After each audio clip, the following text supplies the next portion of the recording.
Online class में सभी का स्वागत है।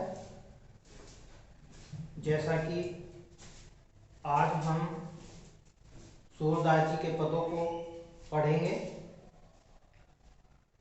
इससे पूर्व भी सूरदास जी के पद आपने पढ़े हैं, आपको ऑनलाइन के द्वारा पढ़ाया गया है। इसी क्रम में आज सूरदास जी का ये चौथा पद है, इसको आज हम पढ़ेंगे।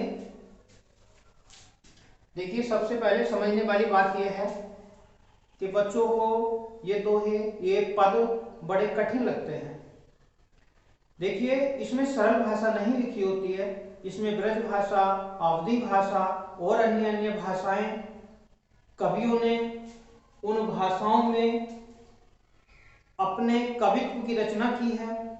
इसी प्रकार से सूरदास जी ने ये ब्रज भाषा जो आपको दिखाई दे रही है लिखी हुई, ये ब्रज भाषा है। तो ब्रज भाषा आपको देखने में ऐसी लग रही है कि बड़ी कठिन होगी, पता नहीं इसका क्या अर्थ निकलेगा। लेकिन ब्रज भाषा सूरदास जी के द्वारा जो पद लिखे गए हैं यह बड़े सरल है। एक बार हम जब इनको पढ़ेंगे, इनको समझेंगे तो हमें ज्ञात हो जाएगा कि हाँ, हम इसको पढ़ सकते हैं। तो व्याकुल होने की तनिक भी आवश्यकता नहीं है। आपको ऐसा नहीं लगना चाहिए कि हम इसको नहीं कर सकते। प्यारे बच्चों, ध्यान से सुनिए क्या कह रहे हैं सूरदास जी।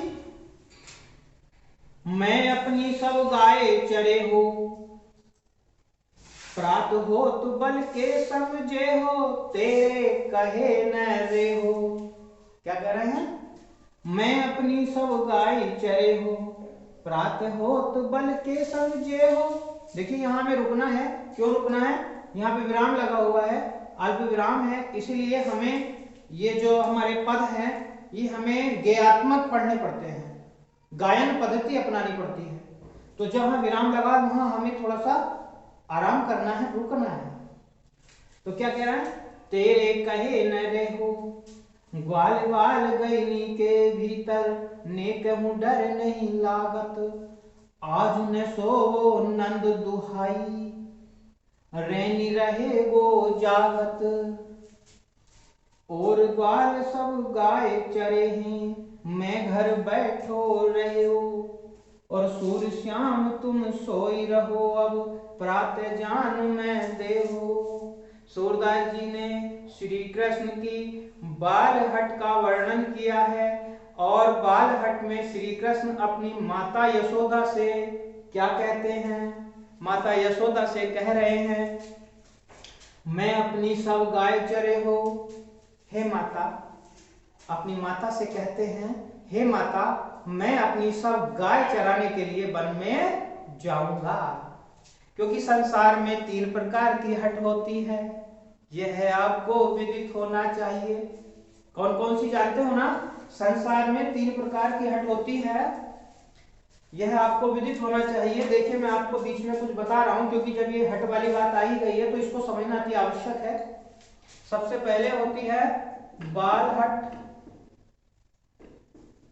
और दूसरी कौन सी होती है? राजहट, और तीसरी होती है स्त्री हट। कौन सी होती है? स्त्री हट। ये 3 हट प्रसिद्ध हैं। बाल हट, जो छोटा बालक होता है वह हट कर लेता है, और जो वह हट करता है उसकी बात माननी ही पड़ती है, उसको बाल हट कहा जाता है। ये राजहट है, यदि राज्य का राजा कोई हट कर ले तो उसके सामने भी सब जो वह हट कर लेता है उसको स्वीकार करना ही पड़ता है। तीसरी है स्त्री हट। स्त्री कहते हैं, स्त्री तो आप सब जानते ही हैं, यदि कोई स्त्री हट कर ले तो उसकी बात भी हमें माननी ही पड़ती है। तो ये 3 प्रकार की हटें विस्तार पूर्वक आपको बाद में बताया जाएगा, पहले हम इसको पढ़ लेते हैं। तो माता से क्या कह रहे हैं? हे माता, मैं अपनी सब गाय चराने के लिए वन में जाऊंगा। ये बालपन में, ये बालक रूप में श्री कृष्ण माता यशोदा से कहते हैं, मैं अपनी सब गाय चरे हो। चरे हो ब्रज भाषा में चराने के लिए कहा जाता है कि पशुओं को चराने जा रहे हैं। तो श्री कृष्ण कहते हैं कि मैं अपनी सब गायों को चराने के लिए वन में जाऊंगा। प्रातः होत बल के संग, यहाँ बल बलराम के लिए आया है क्योंकि श्री कृष्ण के बड़े भाई बलराम थे।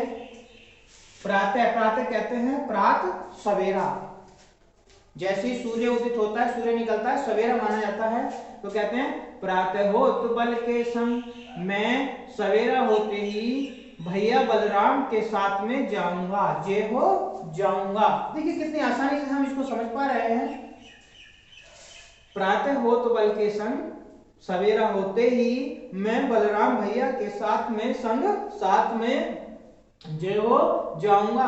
तेरे कहे न रहियो, हे माता मैं तेरा कहा नहीं मानूंगा, क्योंकि तू मुझे रोक लेती है और समझा करके मुझे घर में बैठा लेती है, मुझे मेरे बलराम भैया के साथ वन में ग्वालों के साथ मुझे नहीं जाने देती। आज मैं तेरी बात नहीं मानूंगा, तनिक भी बात नहीं मानूंगा। श्री कृष्ण अपनी माता यशोदा से कह रहे हैं क्या, तेरे कहे न रहे हो, मैं तेरे कहने से बिल्कुल भी नहीं रुकूंगा, घर में नहीं रुकूंगा।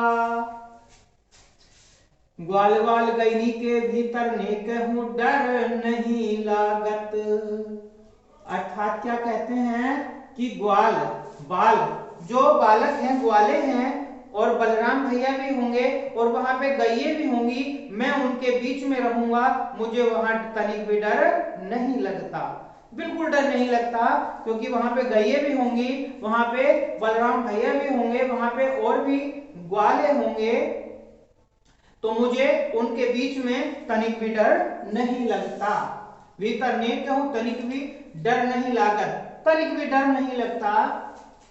आज न सोवो नंद दुहाई, आज न सोवो, सोवो का मतलब सोने से आया है। आज नहीं सोऊंगा, आज मैं पूरी रात्रि नहीं सोऊंगा।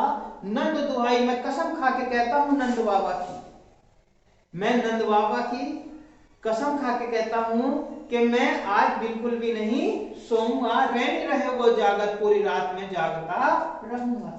आज मैं नहीं सोऊंगा और पूरी रात मुझे जागना है, मुझे नंद बाबा की कसम है।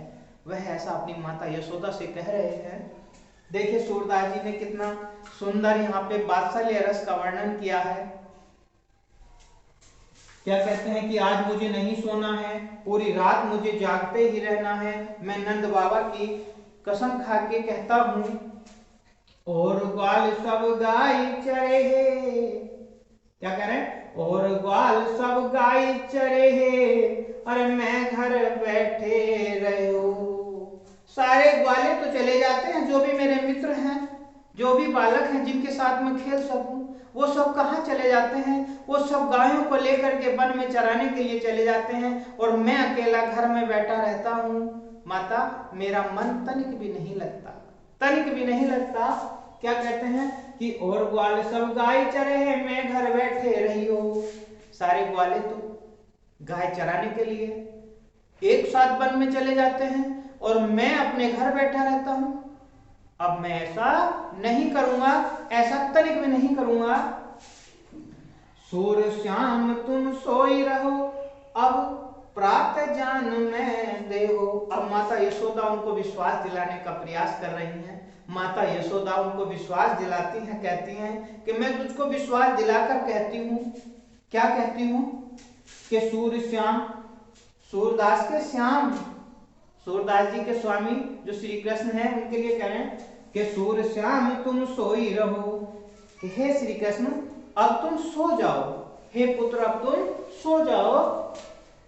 अब प्रातः जान मैं देहो, मैं आपको विश्वास दिलाकर कहती हूँ कि जैसे ही सवेरा होगा मैं तुम्हें नहीं रोकूंगी, मैं आपको नहीं रोकूंगी और आप सभी ग्वालों के साथ, भाई बलराम के साथ आराम से सवेरा होते ही आप वन में चले जाना गायों को चराने के लिए। मैं आपको बिल्कुल नहीं रोकूंगी, मैं आपको विश्वास दिलाकर कहती हूँ, मेरा विश्वास कीजिए। तो यहाँ पर माता यशोदा उनको विश्वास दिलाते हुए कहती हैं कि इस समय आप सो जाइए और सवेरा जैसे होगा हम आपको ग्वालों के साथ भेज देंगे। तो माता यशोदा उनको विश्वास दिला देती हैं। तो देखिए संपूर्ण काव्य पंक्तियों में आपको एक एक शब्द का अर्थ बता दिया गया है। एक बार और देख लीजिए, मैं अपनी सब गाय चरे हो। मैया कौन कह रहे हैं? श्री कृष्ण अपनी माता से कहते हैं कि हे मैया, मैं अपनी सब गाय चराने के लिए जाऊंगा, वन में जाऊंगा। प्रातः होत बल के संग, जैसे ही सवेरा होगा मैं बलराम भैया के साथ में जाऊंगा और तेरे कहने से बिल्कुल भी नहीं मानूंगा, बिल्कुल भी नहीं रुकूंगा। ग्वाल वाल गैयन के भीतर, ग्वालों के और बलराम भैया के और गैयों के बीच में मुझे तनिक भी डर नहीं लगता। आज मैं सोवो नंद दुहाई, आज मैं नंद बाबा की कसम खा के कहता हूं कि पूरी रात मैं जागता रहूंगा, आज मैं नहीं सोऊंगा। सारे ग्वाले गाय चराने के लिए चले जाते हैं और मैं अकेला घर पर बैठा रहता हूं, ऐसा अब नहीं होगा। सूर श्याम तुम सोई रहो। माता यशोदा फिर विश्वास दिला करके कहती हैं कि हे श्री कृष्ण, अब तुम सो जाओ, मैं आपको विश्वास दिलाती हूं कि सवेरा होते ही मैं आपको वन में गायों के साथ में, ग्वालों के साथ में, बलराम के साथ में गाय चराने के लिए भेज दूंगी। इस पर थोड़ा सा प्रकाश डालेंगे। इसमें संदर्भ आता है, संदर्भ आपको बता दिया गया है, पाठ का नाम होना चाहिए और जो रचनाकार है उनका नाम होना चाहिए। आप संदर्भ लिख सकते हैं किस प्रसंग में कही गई बात है। तो प्रसंग की बात आती है तो प्रसंग में आप बता सकते हैं कि यह श्री कृष्ण की वालहट का चित्रण सूरदास जी ने यहाँ पर किया है। व्याख्या आप विस्तार पूर्वक कर सकते हैं, आपको सभी एक एक शब्दों का अर्थ बताया गया है। भाषा इसमें कौन सी है? भाषा इसमें हमने पहले ही आपको बता दी है, इसमें ब्रज भाषा का प्रयोग किया गया है। बात आती है इसमें रस की, तो रस इसमें वात्सल्य रस है, क्योंकि श्री कृष्ण के बालपन का वर्णन किया गया है और जहां पर बालपन का वर्णन किया जाता है वहां पर वात्सल्य रस होता है। कुछ कवि पहले नहीं मानते थे, लेकिन कुछ विद्वान कवियों ने बाद में बताया कि ये वात्सल्य रस भी होता है। पहले 9 रस माने जाते हैं, अब 11 आ जाते हैं। तत्पश्चात यदि इसमें आपको अलंकार पूछा जाए कि अलंकार कौन सा है, क्योंकि काव्य सौंदर्य के गुण आपको लिखने पड़ेंगे, तो अलंकार इसमें आप देख सकते हैं। रैनी रहेगो, रे वर्ण की आवृत्ति हुई है यहाँ पर, जहां पर वर्ण की आवृत्ति होती है वहां पर अनुप्रास अलंकार होता है। ग्वाल वाल ले वर्ण की आवृत्ति होती है, हुई है, तो यहाँ पर भी ले वर्ण की आवृत्ति होने के कारण यहाँ पर अनुप्रास अलंकार देखा गया है। सूर्य श्याम, यहाँ पर शय वर्ण की आवृत्ति हुई है, इस कारण हम कह सकते हैं कि यहाँ पर निसंकोच कौन सा अलंकार है, आप बताएंगे? हाँ, यहाँ पर भी अनुप्रास अलंकार है। तो आप इसको देखिए।